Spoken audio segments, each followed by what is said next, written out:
Bonjour à tous et bienvenue dans votre journal des produits de bourse de l'Obstat du mercredi 3 juillet.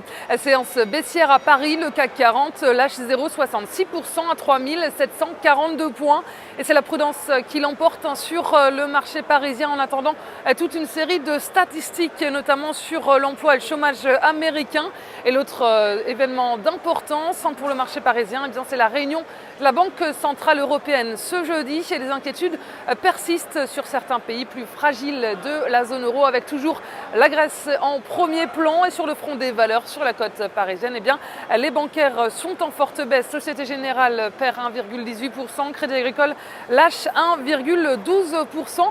Et outre-Atlantique, à Wall Street, c'est du rouge qui s'affiche en fin de séance. Le marché américain n'est pas parvenu à repartir de l'avant malgré la publication d'une bonne statistique américaine avec l'annonce d'une hausse plus forte que prévue des commandes à l'industrie sur le mois de mai. Les marchés américains restent sur la défensive. Ils attendent évidemment la publication d'une série de chiffres sur l'emploi et le chômage donc aux États-Unis. Et les inscriptions hebdomadaires au chômage seront exceptionnellement avancées d'une journée puisque les marchés américains seront fermés jeudi pour la commémoration de la fête de l'indépendance.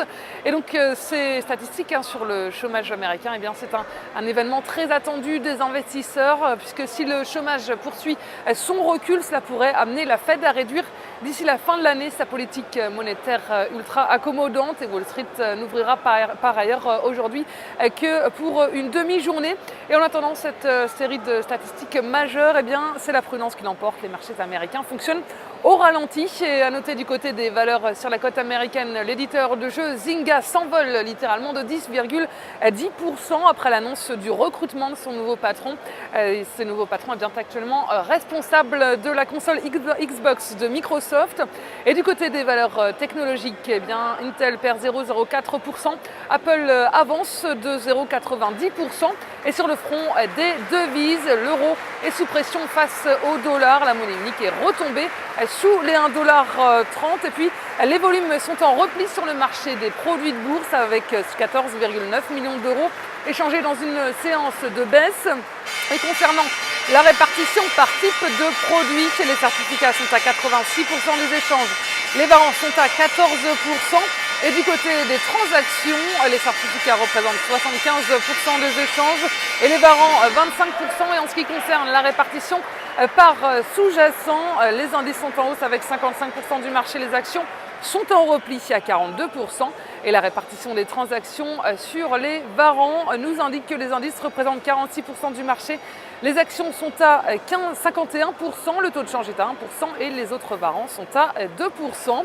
Et la valeur du jour, c'est aujourd'hui chez le distributeur Carrefour. Le titre est contenu par ses moyennes mobiles à 20 et 50 jours. Et de son côté, le RSI s'est retourné à la baisse sous une importante zone de résistance.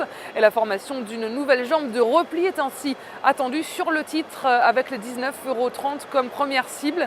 Et l'enfoncement de ce niveau amènera le titre sur les 18,50 € avec une invalidation en dessous des 22,38 €.